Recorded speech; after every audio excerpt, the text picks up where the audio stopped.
यांच्या समर्थकांनी मुंबई पुणे जुना महामार्ग रोखून धरलेला आहे।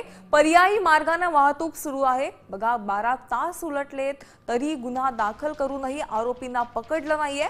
सकाळपासूनच ग्रामस्थ आणि काळोखे समर्थक यांनी खोपोली बंद ठेवून पोलीस स्टेशन परिसरात ठिय्या आंदोलन केले। मंत्री भरत गोगावले, खासदार अप्पा बारणे यांनी समजावून मोठ्या प्रमाणात कार्यकर्ते परतले असले तरी संतापलेल्या कार्यकर्त्यांनी आता मुंबई पुणे जुना महामार्ग रोखून धरलाय।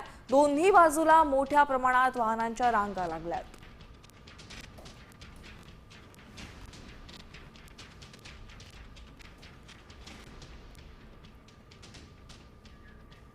हे दृश्य आपण खोपोलीतले पाहतोय। जुना मुंबई पुणे जो महामार्ग आहे तो काळोखे समर्थकांनी रोखून धरलेला आहे। या ठिकाणी आपण पाहतोय काल सकाळपासूनच अनेक कार्यकर्ते या ठिकाणी ठिय्या मांडले।